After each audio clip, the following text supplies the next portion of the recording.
IPS, पूर्व मंत्री और प्रभावशाली विधायक की बेटी। सब कुछ होकर भी खुद के लिए सब कुछ बनाना था।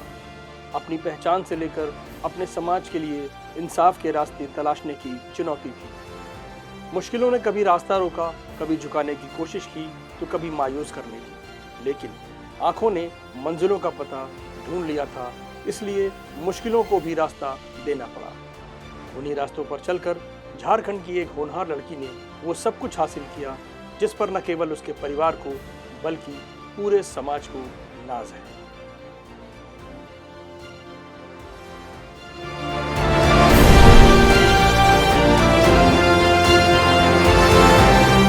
नमस्कार, मैं हूं पंकज त्रिपाठी और आप देख रहे हैं भारत बस लाइव।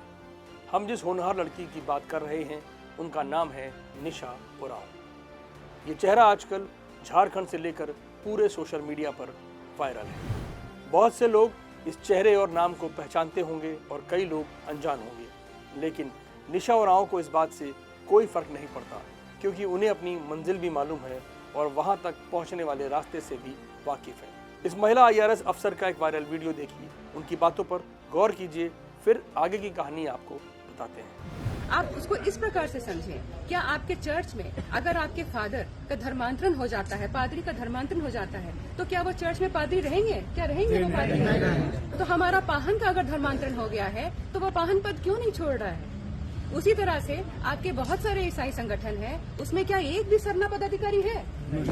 क्योंकि आपके ईसाई संगठन में आपको अपने बाइबल के कैनन्स के आपका जो भी नियम है उसके अनुसार आपको संगठन चलाना है। तो उसी तरह से आप ग्राम सभा को प्रशासनिक केंद्र मत मानिए। ग्राम सभा प्रशासनिक केंद्र तो है ही, लेकिन साथ में धार्मिक केंद्र भी है ग्राम सभा और सांस्कृतिक केंद्र भी है ग्राम सभा। तो आप सामाजिक जिम्मेदारी निभा रहे हैं, उस पर कोई शक नहीं है, लेकिन आप धार्मिक जिम्मेदारी नहीं निभा पा रहे हैं। तो ऐसे में इसीलिए कुछ खास लोगों को उस पद से हटाने की बात चल रही है, लेकिन इसको पर्सनल नहीं लेना चाहिए। ये किसी पर पर्सनल अटैक नहीं है, व्यक्तिगत हमला नहीं है, ये सिर्फ अपने परंपरा की रक्षा करने के लिए है। और मैं आपको बता दूं कि सुप्रीम कोर्ट का कई सारे निर्णय, हूबहू मिलता जुलता निर्णय इस विषय में आ चुका है। सुप्रीम कोर्ट हमारे साथ है, पेशा कानून हमारे साथ है, संविधान हमारे साथ है, हम कानूनी रूप से बिल्कुल सही है। निशा उरांव 2008 बैच की भारतीय राजस्व सेवा अधिकारी यानी आईआरएस अफसर हैं। वो झारखंड सरकार में कृषि और पंचायती राज निदेशक सहित विभिन्न पदों पर रहते हुए अपने बेहतरीन वर्क कल्चर की छाप छोड़ चुकी हैं। फिलहाल रांची में इनकम टैक्स विभाग की अपर आयुक्त हैं, लेकिन ये सिर्फ उनका करियर वाला परिचय है।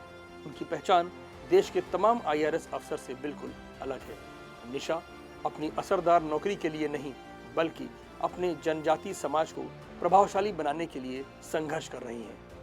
ये तस्वीरें और वीडियो उनके इसी सामाजिक संघर्ष को बयां कर रहे हैं। आईआरएस अफसर निशा उरांव ने एसी दफ्तर में बैठकर फाइलों पर साइन करने के बजाय अपने समाज के अधिकारों को मुकाम तक पहुंचाने वाला हस्ताक्षर बनना स्वीकार किया है।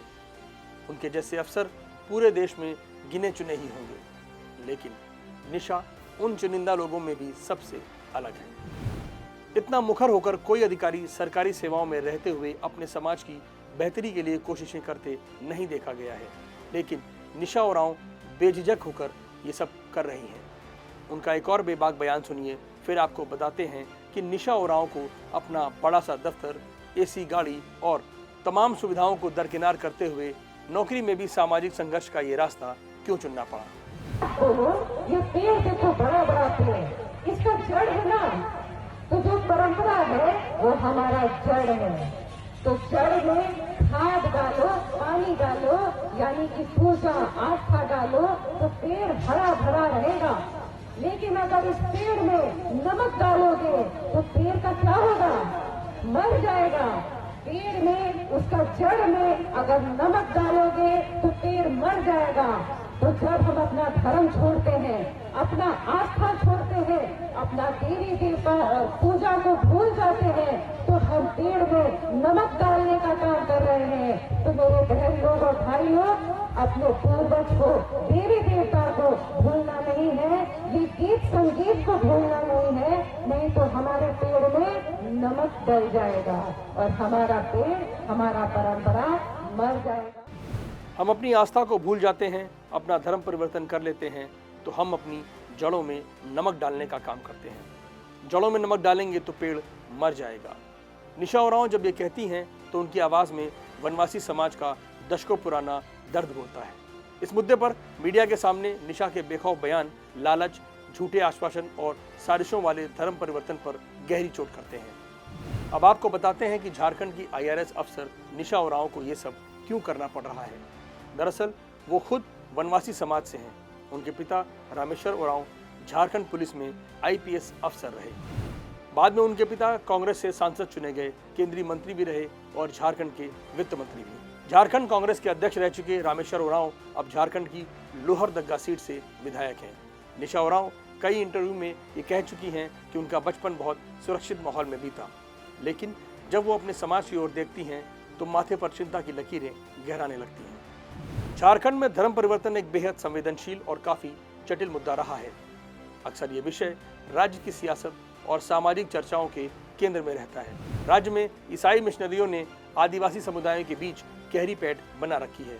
दशकों से यहाँ के वनवासी समाज में धर्मांतरण के मामले सामने आते रहे हैं। कई बार सामाजिक विरोध और घर वापसी के कार्यक्रम भी आयोजित किए जाते हैं, लेकिन ये सब नाकाफी है, क्योंकि इस पूरे खेल के पीछे बहुत सारा पैसा और पावर इन्वॉल्व है। निशा उरांव न केवल अपने समाज के लोगों के बीच जागरूकता फैलाने का मिशन चला रही हैं, बल्कि वो धर्म परिवर्तन कराने वाली संस्थाओं में जाकर उनसे बेबाक सवाल भी करती हैं।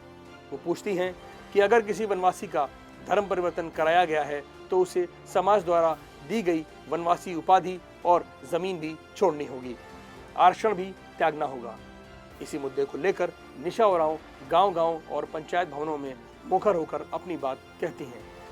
तो जब हम अपना धर्म छोड़ते हैं, अपना आस्था छोड़ते हैं, अपना देवी देवता पूजा को भूल जाते हैं, तो हम पेड़ में नमक डालने का काम कर रहे हैं। तो मेरे बहन लोग और भाई लोग, अपने पूर्वज को, देवी देवता को भूलना नहीं है, ये गीत संगीत को भूलना नहीं है, नहीं तो हमारे पेड़ में नमक डल जाएगा और हमारा पेड़, हमारा परंपरा मर जाएगा। दरअसल झारखंड की कुल 67% आबादी के साथ हिंदू बहुसंख्यक हैं। इसके अलावा सरना धर्म यानी जो वनवासी प्रकृति पूजा में विश्वास रखते हैं, उनकी जनसंख्या करीब 12% है। निशा उरांव भी इसी समुदाय से हैं। झारखंड में मुस्लिम आबादी करीब 14.5% है और यहाँ ईसाई समुदाय सिर्फ 4.3% होकर भी महत्वपूर्ण अल्पसंख्यक है, क्योंकि राज्य में सक्रिय ईसाई संस्थाओं पर ये आरोप लगते रहे हैं कि वो अच्छी पढ़ाई, इलाज, नौकरी और घर का वादा करके भोले भाले वनवासियों का धर्म परिवर्तन कराने की साजिशें कर रही हैं। कई बार ऐसे मामलों का खुलासा पुलिस एजेंसियां भी कर चुकी हैं। इसके अलावा वनवासी समाज के लोगों को बहला फुसलाकर या झूठे प्रलोभन देकर इस्लाम धर्म अपनाने पर भी मजबूर किया जा रहा है। इसकी भी तमाम शिकायतें पुलिस और जांच एजेंसियों को मिलती रही हैं। निशा उरांव ऐसी संस्थाओं के हेडक्वार्टर और कार्य क्षेत्रों में जा रही हैं। उनके साथ मीडिया की टीमें भी होती हैं। वो संस्थाओं से मीडिया के सामने ही सवाल करती हैं, पूछती हैं कि जब किसी वनवासी का धर्म परिवर्तन करा लिया है तो उसे अपना सामाजिक पद और उसकी वजह से मिली जमीन भी छोड़नी होगी। साथ ही वनवासी होने का आरक्षण भी नहीं लेना चाहिए, क्योंकि आरक्षण जाति को मिलता है, धर्म को नहीं। अगर किसी व्यक्ति का धर्म परिवर्तन करवा दिया गया है तो संबंधित संस्थाओं को फौरन उस शख्स को मिलने वाले आरक्षण समेत जमीन और प्रतिष्ठा का भी त्याग करवाना होगा। दरअसल झारखंड, छत्तीसगढ़, उड़ीसा, पश्चिम बंगाल के दूर दराज इलाकों में आर्थिक तंगी है, शिक्षण संस्थानों और अस्पतालों की बड़ी कमी है। लिहाजा धर्म परिवर्तन कराने वाली मिशनरी संस्थाओं और कुछ इस्लामिक संगठन वनवासियों की इन्हीं मजबूरियों का गैर कानूनी तरीके से फायदा उठाते हैं। कई बार तो हिंदू संगठनों ने भी धर्म परिवर्तन की घटनाओं को मौके पर जाकर रुकवाया है। इसके अलावा ऐसे राज्यों में वनवासियों की घर वापसी के लिए भी संघ समेत तमाम हिंदूवादी संगठन अभियान चलाते रहते हैं। लेकिन निशा उरांव धरातल पर उतरकर अपने समाज को धर्म परिवर्तन की साजिशों से बचाने और उनका हक दिलाने के संकल्प को जी रही है। निशा उरांव की निजी जिंदगी की बात करें तो उन्होंने दिल्ली में रहकर साल 2008 में यूपीएससी का इम्तिहान पास किया था, जहां इंटरव्यू के दौरान उनकी मुलाकात हरियाणा के आशीष सिंघमार से हुई। दोनों की जान पहचान आगे बढ़ी और दोनों 2008 में सेलेक्ट हो गए। निशा IRS बन गई और आशीष सिंघमार IAS के लिए चुने गए। आशीष हिमाचल प्रदेश में तैनात हैं। 18 फरवरी 2026 को उन्हें हिमाचल के मुख्यमंत्री ऑफिस का सचिव बनाया गया।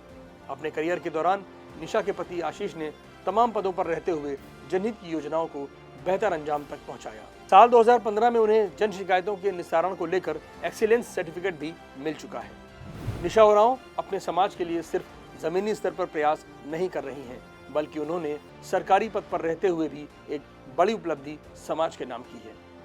झारखंड में वनवासियों के लिए पेशा नियमावली लागू करवाने में निशा का बड़ा योगदान है। उस वक्त वो पंचायती राज निदेशक थी। उनके कार्यकाल में विधि विभाग ने पेशा एक्ट यानी पंचायतों का अनुसूचित क्षेत्रों तक विस्तार अधिनियम का ड्राफ्ट तैयार हुआ।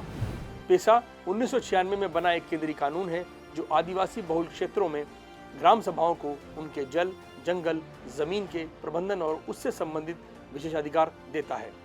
आसान भाषा में समझ लीजिए कि जल, जंगल, जमीन के लिए जीने वाले और प्रकृति में गहरी आस्था रखने वाले वनवासी समाज के बुनियादी अधिकारों के संरक्षण का नाम है पेशा एक्ट। हालांकि निशा उरांव का मानना है कि पंचायती राज विभाग में उनके कार्यकाल के दौरान जो ड्राफ्ट तैयार किया गया था, उनके चले जाने के बाद मूल ड्राफ्ट में बदलाव किए गए।